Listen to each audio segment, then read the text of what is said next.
The Walking Dead avoids the obvious choices in a really smart way. Let's face it, almost every permutation of the zombie apocalypse has been covered at this point. Zombies aren't shocking or outlandish, they're a foundation upon which stories are built, especially in the video game medium.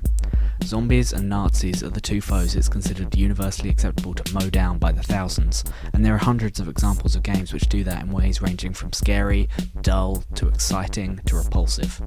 Telltale's approach, however, taps into the heart of what makes certain zombie films, especially the Romero classics, compelling, and that's the human drama which surrounds the apocalypse. You only really kill a handful of zombies in the game, especially in comparison to the 150 and 5 minute set pieces of games such as Left 4 Dead.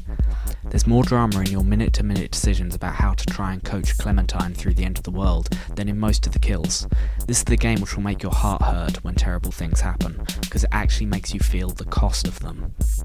The presentation of Crawford, the post-apocalypse society of objectivist ethics and fascist hegemony, is a particular example of Telltale's ability to engage with zombie fiction in an innovative and interesting way.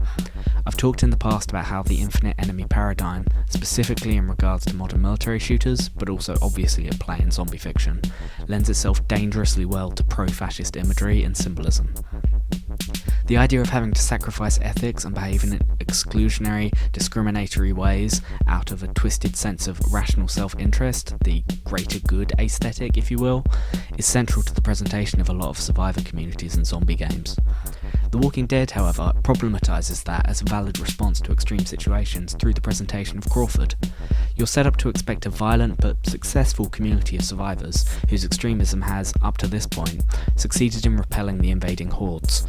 A more conventional piece of fiction would then have your group come in, cause a little chaos, and then, most likely, cause the place to be overrun, subtextually implying two things. One, fascism is justified and successful in extreme circumstances, and two, outsider groups eventually lead to the downfall of such states and are not to be trusted. Instead, when you arrive, the place has already been overrun.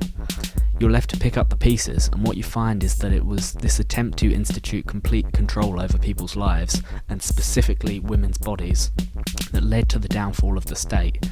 The ideological message is not that fascism works and that interlopers are evil, it's that the tools repressive states use to maintain control sow the seeds of their own downfall. It's a genius move. The Walking Dead is one of the smartest and most moving titles of the past year. I could talk about how thoroughly protective I felt of Clementine, and how Chuck's advice to teach her how to shoot and cut her hair is an amazing subversion of the patriarchal idea that you're her protector.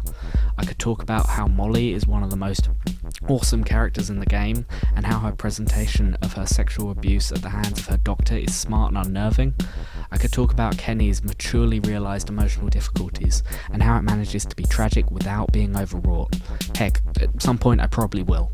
This is one of the best games I've ever played, and it's definitely an important milestone and a watershed moment in the tackling of mature themes in mainstream gaming.